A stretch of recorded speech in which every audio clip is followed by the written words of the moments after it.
Hello everyone. In this week's lecture, we will cover activity-based modeling as one of the state-of-the-art methodologies in travel demand modeling. To start, let's go over the definitions of trips, tours, and activities.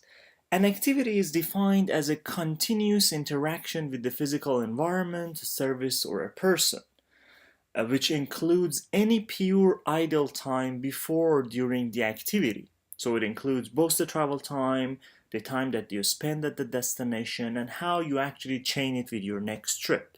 A trip is defined as a continuous sequence of stages between two activities. So you want to go from home to work, how you make that trip, how you make that journey is defined as a trip. It could be a unimodal trip, like a car trip, or it could be a multimodal trip, car and public transport, or walking in car, or etc. A tour is defined as a sequence of trips starting and ending at the same location. A trip chain is the same as a tour, but it may not end at the same location. So what the difference between tour and trip is basically tour is a chain of trips that start and end at the same location. For example, you go from home to work, from work you come back home. That's a single tour. Or a more complicated tour could be you go from home to work, from work to gym, from gym to restaurant, and then come back home. That's also a tour. It's a bit longer than the first tour that I made an example. And as you probably know now, a trip purpose is defined by the most important activity undertaken at one end of the trip. So if you have multi-purpose for a trip, the major activity, the most important activity that is going to be undertaken at the destination is considered as your trip purpose. Here is a different illustration of trips and tours. On the top you see different trip purposes, on the left you see different individuals and different trip legs and tours that are made. For example, this individual make a trip from home to school, from a school to factory, factory to a shopping mall, and then come back home. So this entire chain here is a tour, and each individual link that you see here is a trip.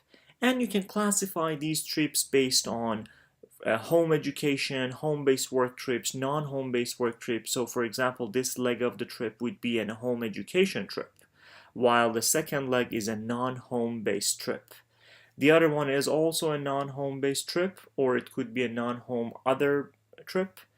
And the last leg is a home-based shopping or home-based other trip because it ends at home.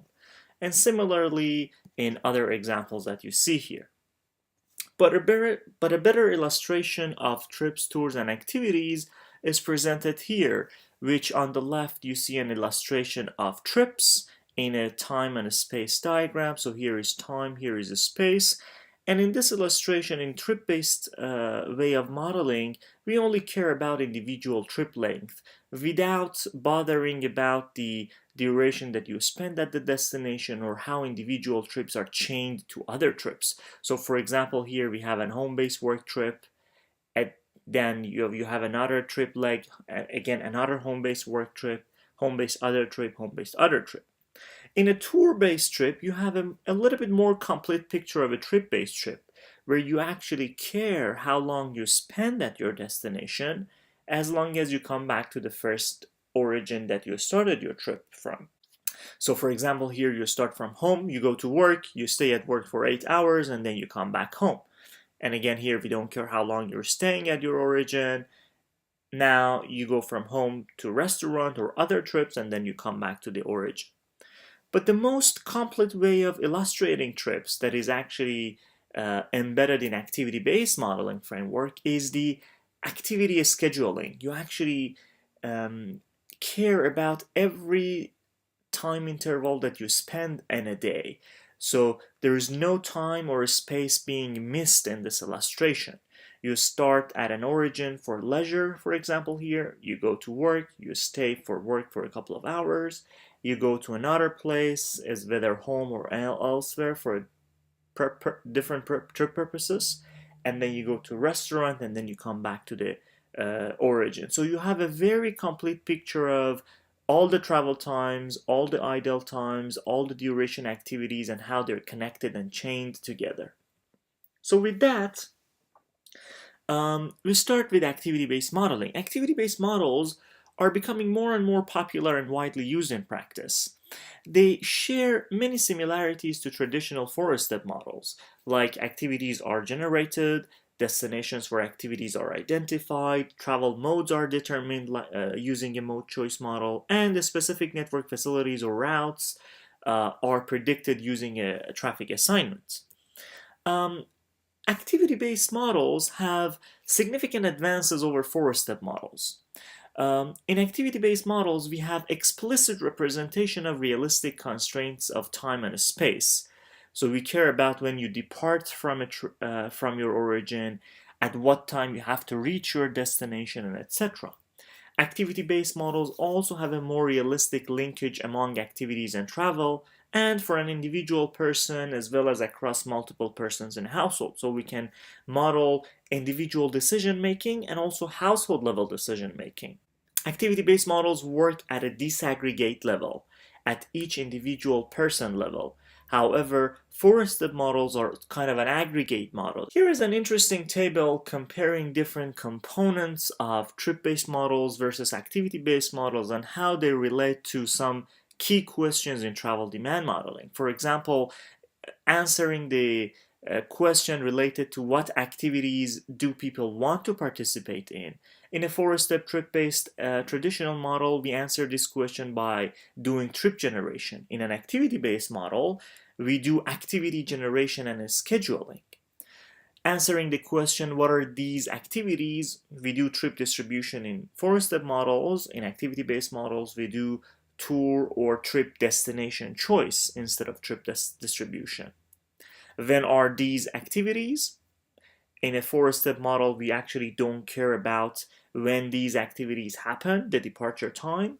But in activity-based models, we care about that by modeling the departure time or trip time of the day. What travel mode is used? Both trip-based and activity-based models do mode choice modeling. And for what route is being used, both activity-based models and four-step models use traffic network assignment. So why do we need to use an activity-based models? Transportation policy and investment questions are becoming more complex, whether it's a toll road project that we want to find an answer for, or any large infrastructure investment. Decision makers, policymakers are no longer confronted by simple questions, but they also must consider questions about how to best manage the existing transportation system without the need to actually add a new capacity or add new infrastructure. We want to increase the efficiency of the existing infrastructure as we have it today.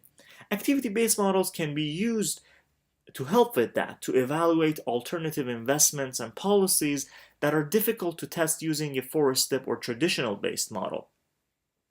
Because activity-based models usually function at the level of individual persons at a very disaggregate level, and they can represent how these individuals travel across the entire day, considering the entire spectrum of activities and a schedule in a day. Activity-based models are more sensitive to policies. There are some deficiencies in trip-based models as we talked about previously. We have this independence assumption. Trip-based models, four-step models, they do not recognize that locations, travel modes, and timing of travel that are made by an individual traveler are interrelated. For example, if you go from home to work by bicycle, you can't really come back by your car because you actually didn't take your car to your work. A four-step model can't really see this interrelation. However, activity-based model can handle and can consider them in the modeling framework. The other deficiency of four-step or trip-based model is the aggregation bias.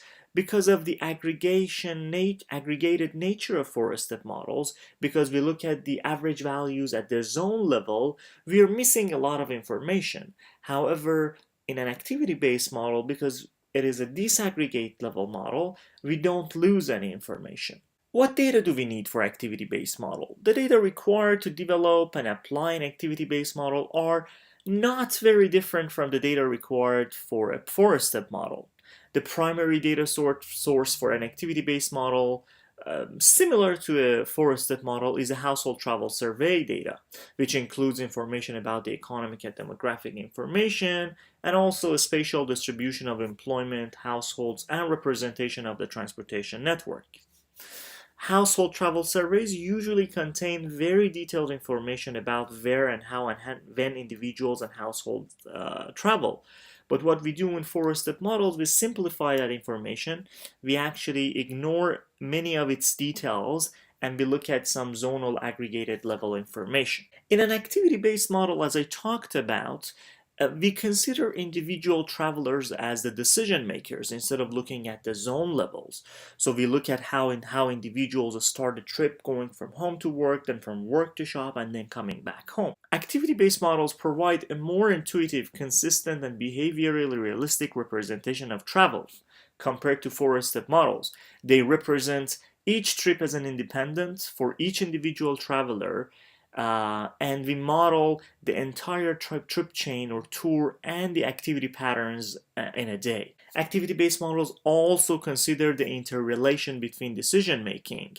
They represent this interrelation including the purpose, location, timing, and travel modes, which results in a more detailed representation of how individuals travel around the city. Activity-based models operate at the level of individual person and household, as I discussed previously, and they can use a wider range of important explanatory variables to predict travel patterns compared to four-step models. So here's a schematic illustration of an integrated travel demand model system. Most activity-based models are embedded within a basic integrated model that incorporates a number of essential components. So in an activity-based model, we start with population synthesis. So we simulate the entire population. For example, for the Melbourne population, we simulate every individual person with its socioeconomic information. Using that synthesized population, we run the activity-based model. We run the traffic assignment followed by the activity-based model, and we also have an auxiliary model. Auxiliary model or auxiliary demand refers to trips that are not represented in the activity-based model system, such as freight trips or tourist trips or external trips. In the population synthesis part, we create detailed synthetic representations of populations of individuals within households whose choices are simulated. This population is based on information produced by regional economic model, land use model, and demographic models. So here you can see that this is a synthesized population. For example, here you can see we have simulated or synthesized about 18 individuals, and we also group them into households, so we know which individual lives in which household. This helps when we want to distinguish between decisions that are made at the individual level or decisions that are made at the household level. For example, residential the residential location choice problem is a decision that is often made at the household level rather than individual. Or imagine a household that have two workers but only one vehicle. If they want to share a ride, or if one of them use the car, the other one will leave without a car, so he or she has to use public transport. These complexities can actually be seen in an activity-based model. Activity-based models predict the long-term choices such as work location, car ownership, and also the daily activity patterns of a given synthetic population, including activity purposes, the locations, the timing, the departure times, and the modes of access. These estimates can be used to help evaluate alternative transportation, land use, and other scenarios, as you already know. As I talked, auxiliary models or auxiliary demand provide information about something that is outside the main travel demand framework, such as freight trip, or trips related to tourists, or maybe sometimes airport trips. These are embedded in the auxiliary model that is connected to the integrated travel demand model system. Network supply models are pretty much the same as the traffic assignments concept that we talked about. They're tightly linked with activity-based demand. The flows of travel by time of day and mode are predicted by the activity-based model and are assigned to the roadway, to transit, and to other networks to generate estimates of volumes.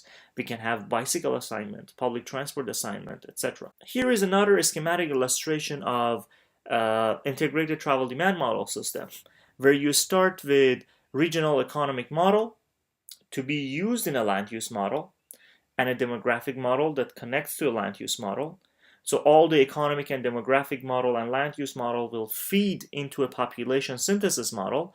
So you can simulate your synthesized population. And then from there, we run the activity-based model. We have an auxiliary demand that feeds into a traffic assignment. And then you end up with the outcome of the model. It could be emissions, it could be traffic, it could be travel demand between different parts of the city. I encourage you to read the chapter in the textbook related to activity-based models to give you a better idea of how these activity-based models are framed and used in practice. There is also a very nice document published by the Transportation Research Board of the U.S. National Research Council, TRB, on activity-based models, which I think I have put a link on the Moodle for you. So make sure to also have a look at that to gain a better understanding of how activity-based models are developed and how they're different compared to forest step models. Also, as a post-class activity, I've also posted a few videos from pioneer professors in the field of activity-based models that gave a talk in a workshop 2-3 years ago at UNSW about activity-based models. They're very educative videos. Again, I would highly encourage you to view those videos and to better learn about activity-based models. As again, I'm telling you, 10-20 years from now, activity-based models will replace forest step models.